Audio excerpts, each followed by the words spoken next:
Everyone. Thanks, Pari, for laying out a beautiful blueprint for us on how you started a little bit depressing, but he ended in an awesome note. So super cool to hear that. What is the number one anxiety when you think about AI impact? How many of you here are worried about job loss, either your own job or for your team's jobs? Can I see a raise of hands? Yeah, quite a few hands up. The two tools that are often discussed when it comes to protecting human labor in defending against AI are reskilling and as well as upskilling. But barring a few narrow band of jobs, we really don't have phenomenal case studies to say where reskilling and upskilling truly works. And this is why at Draup, we are doing this research on recomposition of work. And our belief is if we understand this a little bit better, maybe that will help you develop that blueprint that Vamsi spoke about in his welcome note. By recomposition, what I mean is the structural tasks under each job are changing due to industry shifts and as well as due to AI. Let me give you a few examples. For example, the jobs in finance function, many of the non-tech companies as well are now introducing subscription-based products and services. As a result of that, there is a lot more task associated with retention, analysis, and churn analytics, and so on. In the world of human resources, you now have a lot more tasks related to productivity measurements coming in. In the world of commercial, data monetization is number one. So data as service is coming into sales jobs. So understanding these industry shifts, we believe, will help us develop that blueprint. I think the fascinating part of this presentation, what we have packaged here can be divided into two components. One is, where is AI truly impacting the labor market, various segments of labor market, and what people in this room can do to develop a blueprint for cementing the human labor in that journey. So let us look at a few point of views. All right. Why is AI outpacing us? This is one question I was faced with when I looked at the impact, right? So, it's stealing my thunder. Apologies. So I wanted to begin with a Richard Taylor type of hypothesis. How many of you is familiar with Richard Taylor?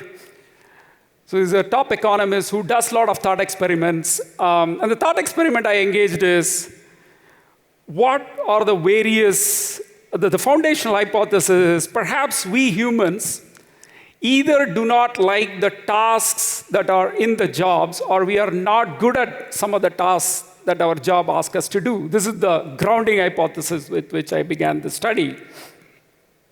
And to give a personal example, I looked at my job as a husband.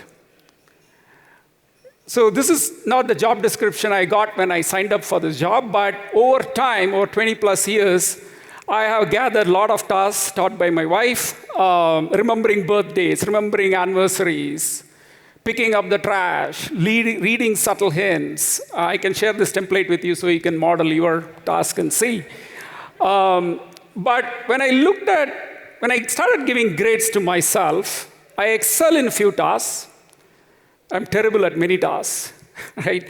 So if I were to, in a hypothetical scenario, ask AI to run this to do this role, it will probably be a lot more consistent, right? So, and that is the power of AI, why we are truly attached to it, fascinated by it, and engaged to it.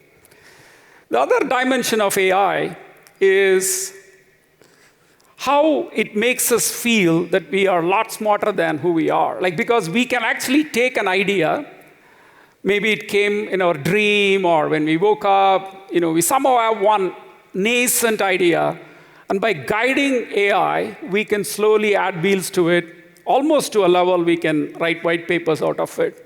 And you would have seen the great emails coming from us, consultants, your team members, Suddenly, everybody is using complex English. So we are all gotten dramatically better at writing emails, right? And the reason is this is exactly what is happening in a knowledge worker way, right? There is a lazy prompt. I say lazy because increasingly, I don't have any patience to even give a proper prompt. I'm like, you should know this by now, right? You know what I will ask. So it's a lazy prompt, and the lazy prompt goes into AI.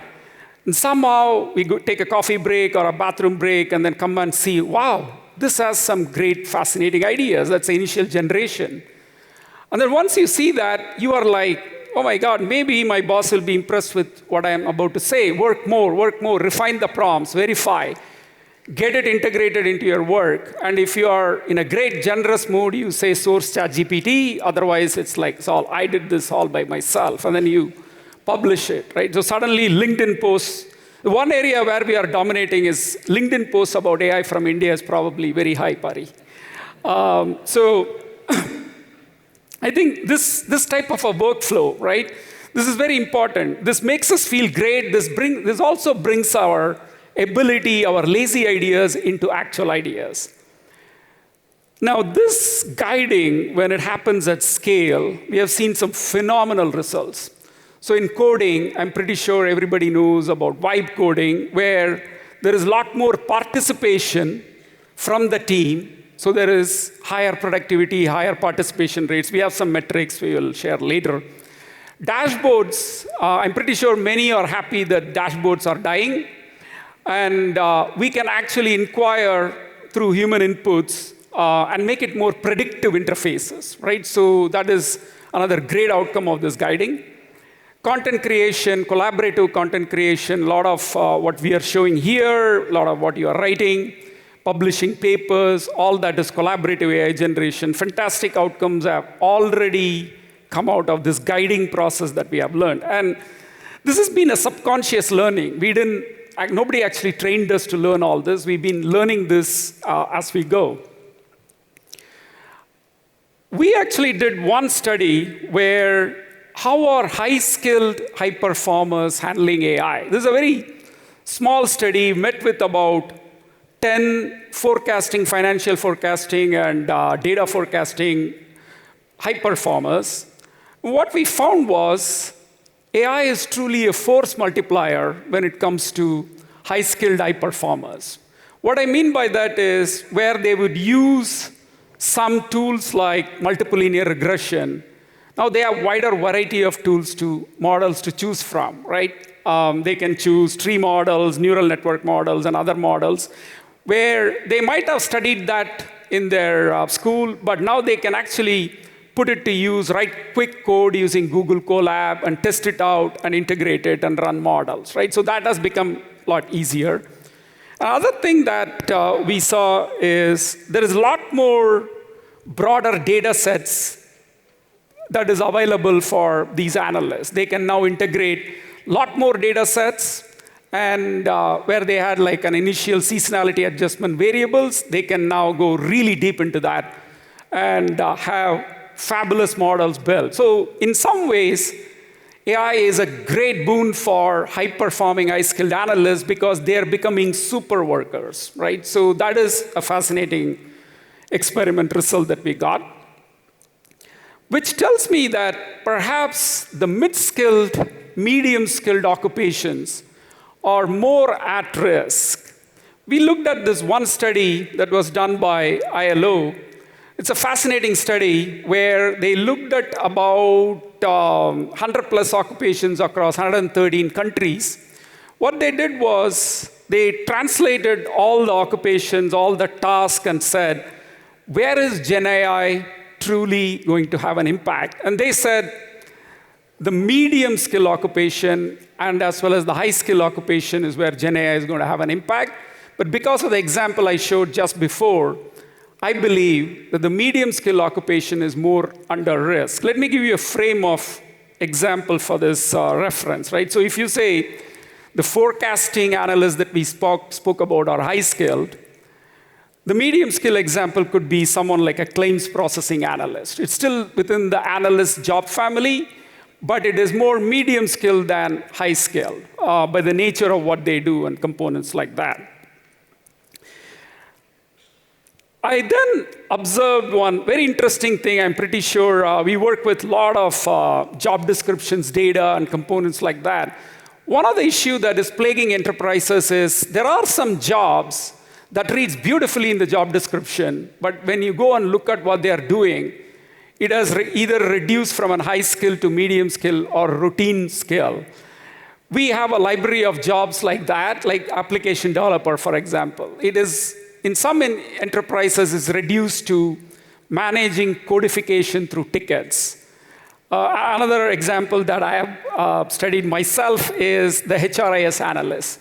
Basically running headcount reports for CHROs, or, it's fascinating. The person who's requesting itself can run that, but somehow it goes through HRIS analysts for various validations. This is actually a bigger risk of battery of jobs that we need to look into and clean up.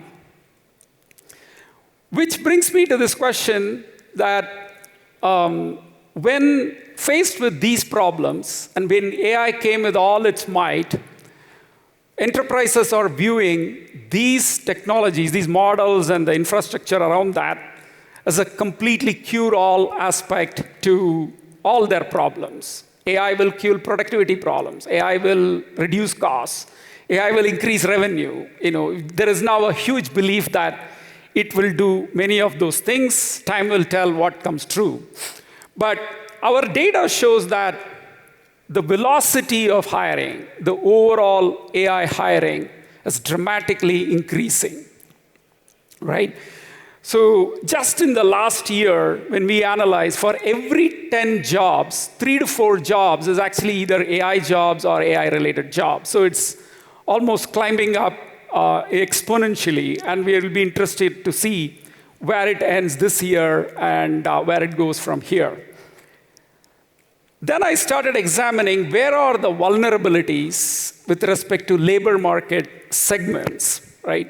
One clear victim, I would say early victim, is the entry-level career jobs. These job postings are declining globally, and our analysis is anchoring 2022 data as a base point. It has come down about 12 to 14% entry-level jobs.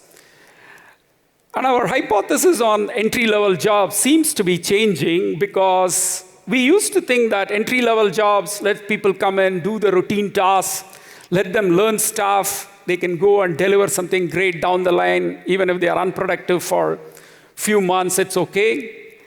But that hypothesis seems to be changing, where we want them to be very productive. And we are questioning, like, if machines can do this, why should I hire an entry-level job? So this is actually an area of concern. I don't have a solution for that, but I'm pretty sure there are bigger minds here that can solve that problem. Then I dialed a little bit deeper to look at what I call early career. Early career is 0 to 3 year experience, or 1 to 3 years of experience in some enterprises. There, I think some bright spots are there. And the reason for that is largely because of this AI wave, right? This AI wave has created a lot of jobs around prompt engineering, AI ML ops, data annotation, multimodal AI. There is tons of opportunity, and Pari spoke about infrastructure-related opportunities. There are some bright spots coming into the early career. Then I looked at mid-career. I myself put in that bucket, so I was fascinated to look at what's happening in mid-level career, right? In the mid-level career, something very interesting is happening, because in many of the jobs, the mid-level career are getting into early career, where we required like 5+ years experience for a DevOps. We are now okay with a 2 to 3 year experience DevOps. The reason for that is the tools, infrastructure, models that are maturing through hyperscalers, for example. So you don't need a 5-year DevOps to do what you want to do. So 3+ years may be okay. So that's actually an interesting dynamic that we are seeing. Now, if I marry that to the first hypothesis, though the entry points are choked, if they somehow make it inside the company, they'll probably get to do bigger things faster and quicker, right? So that is one hypothesis that we have.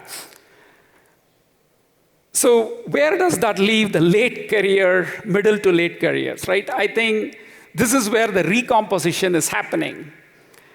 Our analysis show that really in about 5 years, only 1/3 of the tasks in any enterprise is going to be done by humans. Right now, it stays like 1/2 of the tasks are done by humans. That's going to go down to 1/3 of the tasks. So against these complex labor market changes, conditions, how can humans truly win? And this is actually the biggest question right in front of all GCCs, all companies in the world.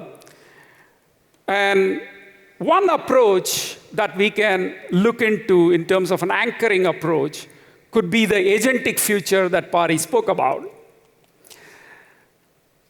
This is a little bit of a busy slide. I tried something different, ended up here, but let me explain this, right? So for agentic AI to come true, each task, enterprises have thousands of tasks, right? So there is some documented, some undocumented, some would be industry shifting that we have to introduce. Each task need to evolve into what I call as a subsystem, right? Subsystem means the task needs to be a bit more intelligent, which means the process engineering around the task needs to improve. The data flows of the task need to improve so that it evolves into an intelligent subsystem. So these subsystems can talk to each other. And when an agentic call comes either through a system or by a user, they are all working kind of like a music symphony and then delivering the action. So this is actually a ton of work where GCCs especially have an advantage to look at what are all the tasks that are happening in a company, what is documented, what is undocumented, and as well as what are industry shifting tasks. In order to facilitate that, we actually built a model called ETER. ETER means in pursuit of. I'm just going to show a quick view of what ETER does. It really helps facilitating either at a job role level or at a job function level or at an occupation level. It gathers all the tasks and it organizes from job descriptions, process flows, and observational way. And then it gives you ability to translate the jobs into what are all the jobs that needs to be done by human and what are all the jobs that needs to be done by the machine. So in a workflow-driven way, you can actually route this analysis to the next analyst, and they can review and add to the task.